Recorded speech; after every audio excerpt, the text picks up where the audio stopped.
Yeah.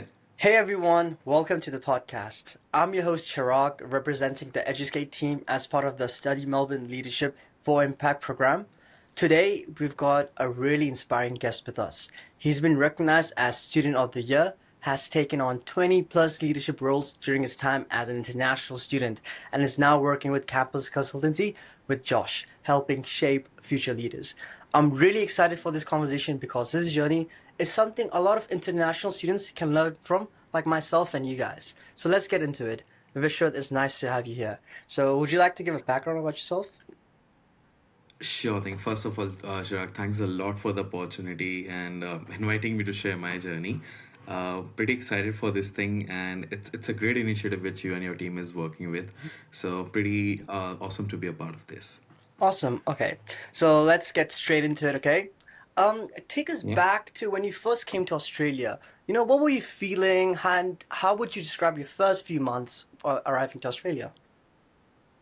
Oh, so I'll actually share a fun story with you. So, how it all started was back in June 6th when final scholarship announcement happened, like that I got this scholarship. I'm like, okay, now what do I do? So, fun ride started that exact same day because I had to apply for visa after that. Okay. So I applied my visa on 15th of June and I got my visa on 17th of July. Okay. And 19th of July was the last day to come and report in day camp Okay. if you wanted to stay in that semester, which is very stressful because 17th morning I was just chilling having my breakfast and my counselor calls and she's like, what are you doing? I'm like, I'm just chilling in my house now. Anyways, I have to go in T3.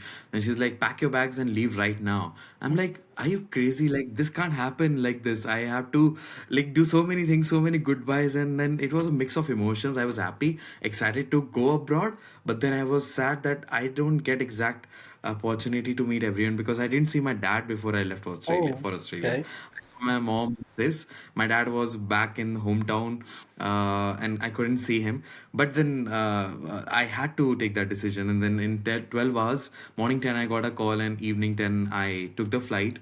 And that story is also a bit awesome. I'm gonna be a little Yeah, yeah, elaborative on yeah. this, but I'll tell you the fun part. So I after getting the call from counselor, I went to the forex office because I had to take a forex card for in transaction things. Once I got that, like the moment I got the card, I got a mail that your flight has been cancelled for the night which was booked. Okay. And I'm like, oh my God, what worse can happen now? Then I call my uncle. I'm like, now I'm very stressed. I don't know what do I do. So he books another flight to Singapore Airlines, and then that is something which was very quick decision. 1.5 lakhs INR, huge amount for someone to go for first flight for international trip. We booked that. I boarded the flight. I reached Singapore and I see announcement of my name and I'm like, wow, what worse can happen now? I thought my might be missing or something. Then I go to the help desk and they are like, we're having a flight leaving in half an hour. Do you want to get that flight? I'm like, what's better than having that? I'm like, how about my bags? They're like, we'll send it through you. So a air hostess is actually walking me through the security pass quickly as possible. I get into the flight. I land 2 hours before my estimated Mhm. time. And the fun part is the flight which I was supposed to be taking from Singapore to Melbourne also got delayed. Imagine if I would have waited for that and not taken the first opportunity which I got. So it was very crazy, and I landed on 18th night. Slept with one of my seniors in CBD. Took early morning the Geelong V line and came and I said, "Hey, I'm here." So it was very fun for me to arrive to Australia. Very, very story kind of aspect. And then first month was pretty complex emotion month because I had never been so far from my family. I've been 2,000 kilometers, but not beyond Mhm. that. So it was like the furthest I've ever been with my family, friends. It's calling a new city your Mhm. home and a new place where you don't even know anyone is very challenging. So it was a mix of emotions month, but then I would say I just kept resilient myself positive. I'm like, things are gonna go be good. I'm gonna do something better. And as we go ahead, I guess we're gonna be discussing Yeah, we're more. gonna So yeah, discuss. this is a quick Yeah, about this. Not a quick, but we're gonna detailed one discuss about how this. you had a chaotic start, where you're like, "Oh, you have to leave," and you're having such, last minute scenarios where like, "Oh, my flight's missed," or "What do I do?" And then now you're like, you're the student of the year. Like it's like a nice, what a start. What a start to the podcast itself. Thank you for that. We'll get to the second Uh, question. So what was Yeah. the biggest challenge you faced in your first year, and what do you think most international students get wrong during that time?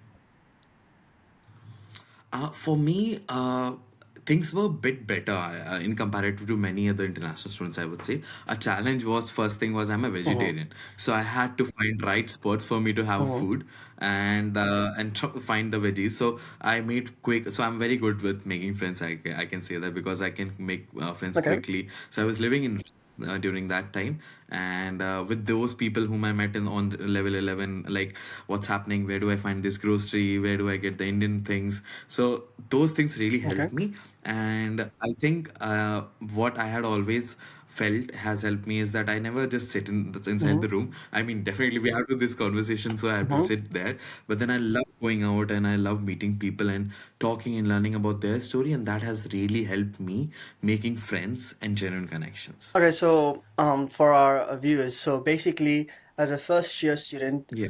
the most important thing you can do is put yourself out there, make friends. Don't Yes. feel uncomfortable. Yes. Go there, because at the end of the day, everyone is like you, a new student in a new environment. Either they're Ex- domestic or international, doesn't matter. In one place, you're new, so you just have to get out there, talk to them, and hey, you never know, you could meet a vishrut. Yeah. Um, so getting exactly. like, let's segue from this. Was there a moment or person or opportunity that really changed your trajectory? Like who made you who you are from your first year? Oh wow. I mean, there's not one big trajectory like Mm-hmm. that. There were like small Mm-hmm. steps. But then one thing I would definitely mention was, which gave me a spark, was in September 2024. That's when I met Okay. Josh and and Tran from Study Mm-hmm. Melbourne. So what happened is there is an event called Study Melbourne Leadership Lab to Mm-hmm. volunteering, and that was happening in Mm-hmm. Geelong, where I live right now. So I thought, why not I go for this opportunity and just see what's happening there? And that one step has really helped me because that's when I met Josh Tran and a lot of my friends whom I still continue to be working with. And through that program, we talked about volunteering and what are some possibilities which can generate Mm-hmm. from that. And I think that really inspired me to go for my first volunteer role, which was with Australian Red Cross. I worked as regional engagement volunteer, and it was a very amazing opportunity to work with the community, which I always wanted to, because that's the best I could do is like contribute back to the society. So through volunteering, I was able to start that journey, and I think one thing led to another, and it never stopped, and it's still continuing, I feel. Okay.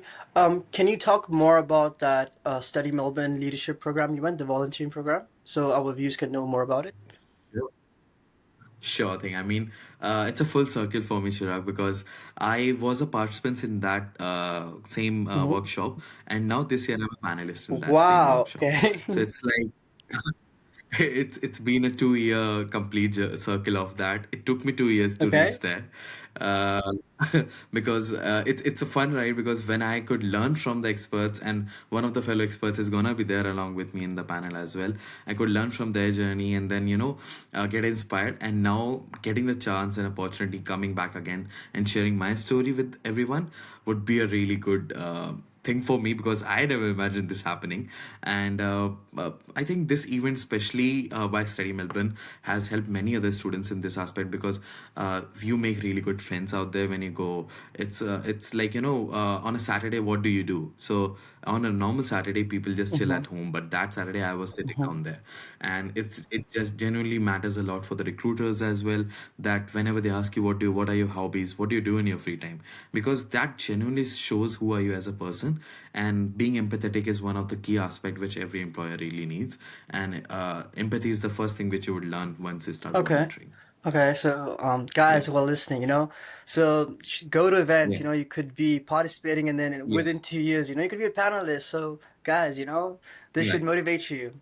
Okay, let's get to the growth stage of your life. Okay, so you've been recognized as Student of Mhm. the Year and taking on over 20 plus leadership roles. How did you actually start Mhm. building that momentum and finding these opportunities, and feel that you are the right person, because being a leader is kind of scary because you have a huge responsibility, Yeah. So how'd you navigate that? Yeah.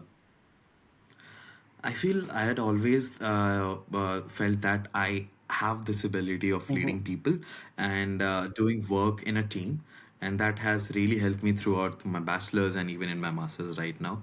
This journey has many ups and downs, and I made a post last night on LinkedIn regarding the same journey that, hey, April 1st week last year I broke my leg, Okay. and right now April second week we are sitting together and having this chat about that scenario. So life uh, is very, very Mhm. unpredictable. You can never imagine what's going to be coming up to you. And I felt I always stayed resilient and very adaptive of whatever was coming in line. I was very opportunistic, I would call myself, because I used to take every single opportunity which I see is possible for me, and manage my time accordingly. When I did my assessment for skills, I found that I am the biggest time optimizer possible. So I'm like, this is good strength because I know I have been doing that for a while.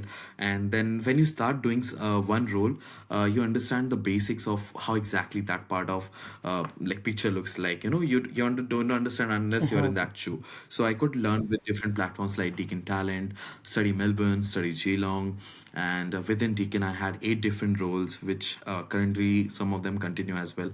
I work with Deakin University Student Association as a student counselor. Previously, I was person of Mhm. color rep.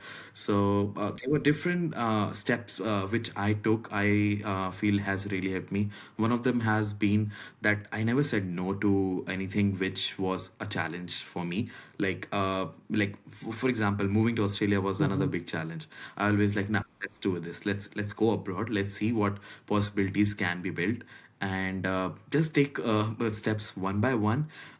Give 100%, because when I met the jury for the award, which was International Student of the Year 2025 in entire regional Victoria, I was very, very happy to be even in that room, because that itself Mhm. was a big achievement for me. The standing with the best crowd from Victoria standing there. And when I met the judging panel, one thing which they mentioned, which was very close to my heart, was which we saw multiple profiles, but one thing which stood out from your profile was that you had 14 different roles at that point of time, and you had given 140% to Mhm. each in a way. You had given more than 100%. Whatever you were expected, you have exceeded that. And I think if I could reflect that just with the documentation, if they could feel that aspect, was a big achievement. And then when the award announced, it was just like a dream come true, because I feel eventually, like with 2 3 months in advance, I was like prepping for it, because I was like, okay, now I knew I what kind of documents I need, and there were different things which I had to prepare for that. And yes, slowly things happened, and just what say happy with whatever is And happening. how did you get those resources? Did you go online, or did you talk to mentors who Yeah, helped you find those resources, that helped you get all those roles, that helped you get right, into the student of the year program? I think that's what our viewers want to know. Like, oh, cool, you did this. right. Number one, go out, be proactive, be engaging, don't be nervous. Even if you're nervous, just do it. But Mm-hmm. then again, the main question is, where do we go? How do we get there? Mm-hmm. So, How do we start? if anything, you could tell us, like, how did you find those opportunities?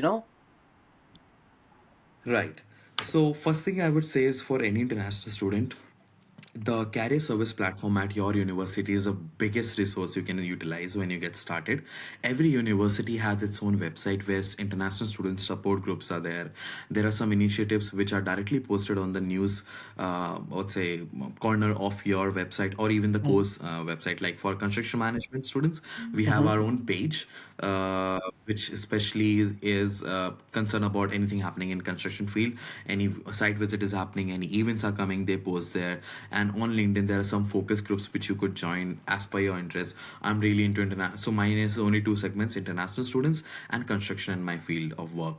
So I only indulge in these kind of events. So when you connect with people, you get to see that, oh, they are going for this event, why don't I go and just say hi? So like one thing leads to another is that's what I always say, because the people whom I met in the first event with Josh are the ones who have called me at times like, Wish, are you Mm-hmm. coming to this event?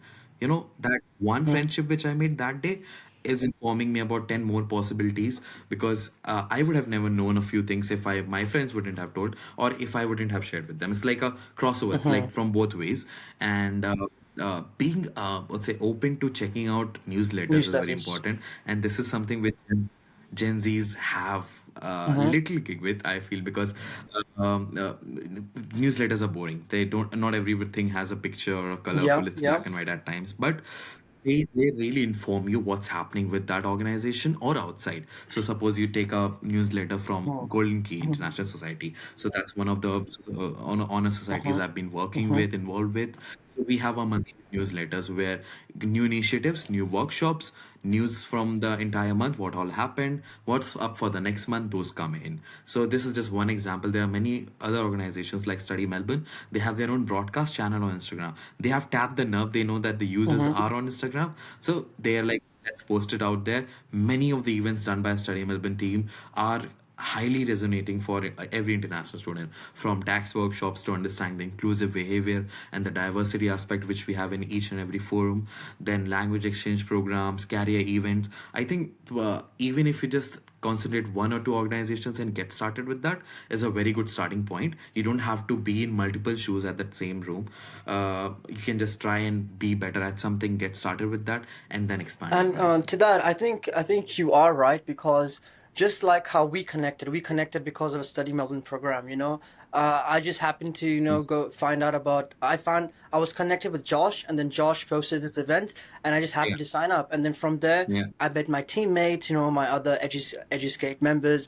Then I met you, and then so many people, and Right. then I'm learning so much, and then there are Yeah. so many things to do.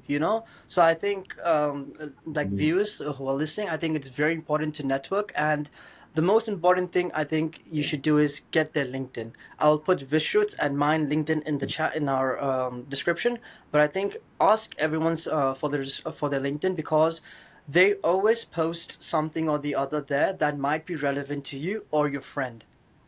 So I think Yes. you should get on that. Okay. Now our fifth question. Okay, if a first year student is starting today, you know, what should they focus on in Mhm. their first Mhm. month, and what mistakes do you think they should avoid? You know, in your opinion. Yeah. Right. So one biggest mistake which I've majorly seen with all international students is that they tend to go in a group which they are Mm-hmm. most comfortable with. It's like it might be a same Mm-hmm. language speaking group. It could be same region specific people. Or it could be even a country specific people, or they are just there with the zone of people whom they enjoy the most with. That would really obstruct you from growing your horizon, because I have felt that I never limited myself to one group of people. I've always tried to be like with locals as well, with people from different countries. Like I can very openly say now, at least I know one person in one of the Wow. 193 countries. Not every Yeah, country, but not that's every country impressive. definitely, but then Mm-hmm. a lot of, yeah, a lot of countries I can say, because I have genuine friendship with them, and I don't think if I call them ever and I'll be like, hey, I'm coming down to their country to visit, they would be very happy to be like, hey, I'll tell you where you have to go, and if they are in the country, they might end up meeting. So this is not, the example was majorly, it's not Mm-hmm. about the tourism aspect. The major was like learning about their journey and story, because I have felt that more majorly my learning has come Mm-hmm. from talking to people, because their experiences has really helped me. At times people told me, like, first advice when I came to Australia was like, never indulge yourself completely in Uber. When I was in a Mm-hmm. Uber vehicle sitting down there, so that was a random person whom I don't think I've ever met after that day, but that one advice was also very amazing, because he mentioned that it's addictive and it has nothing to write on your resume, like no transferable skills other than if you're applying for a driver job. So those are like a few conversations which are very important. So when you first come to this country, start exploring the region where you're living, because you might be in different part of the country, not only Australia, even Mm-hmm. abroad, any other place where you are living in. Try to see what are the community events they're happening. Some Sundays are having farmer markets are happening. Some regional festivals are there. Celtic Music Festival is there in Queenscliff, and regionally Geelong has many different things. And if we see like the city they live in, it's known as the city of design. And when I came here, I was like very curious, why do we do that? Why do we call a city of design? So there's different things which are related to place you're living in. Try to explore people, place, and the food, and that would make you fit very easily wherever you're getting in, and eventually take step by step Okay, things for that your career. seems like a very, practical advice which everyone can do, which will actually help them, just explore more and like, learn more about the world itself, not just Australia, but the world, because so many people come from so many places, and you just be curious, I guess, be curious, be um, an opportunity grabber where there's someone's doing something and you have the ability to Yeah. go, okay? Okay, Mm-hmm. let's go to our last question. Okay. If you could go back to your first day in Right. Australia, what would you tell yourself? And what's the best first steps students can take if they want guidance like you had? Uh, I think my decision to come to Australia became more concrete Mm-hmm. because of my mentor. And I have always felt that mentoring has given me direction in my life. And I had no faith that I can get 100% scholarship and come to a country which I don't even know about, because like even in the list of tourism, no, Australia was never there in my list Mm-hmm. that I want to travel this country. It was all about like any Mm-hmm. other country but not Australia. And now I'm living here and studying here. So I have felt that being open about things and being flexible about relocating yourself and adapting to a new Mm-hmm. scenario is very important. And if I can go back to my fourth year of bachelor's, vishrut, who was very adamant about living in India and Mm-hmm. nothing other than that, would be that be Mm-hmm. more lenient on yourself, Mm-hmm. explore more, because that has what has helped me to come here now. And I think that we should eventually found the pathway, met the right people, got the right guidance, and took the Wow, right okay. steps. And now today you're the student of the year, so what a journey, thank you for talking with me, talking to the Educate team, and I hope this conversation really helps a lot of the students that are listening, either they're first year students or they're, in their last year of their student journey. I think from this conversation you can learn a lot on how you can better your life in Australia by just networking, taking the opportunities, and finding your interest, and just exploring more. Okay, so this is Mhm. Vishrut. Thank you so much once again, and thank you for listening to our podcast. Have a great day ahead. Thank you. Thanks a lot, Chirag. Thank you. Thanks a lot, everyone, for listening. Awesome. Wow. Okay, that was amazing. Wow. Thank you so much, man.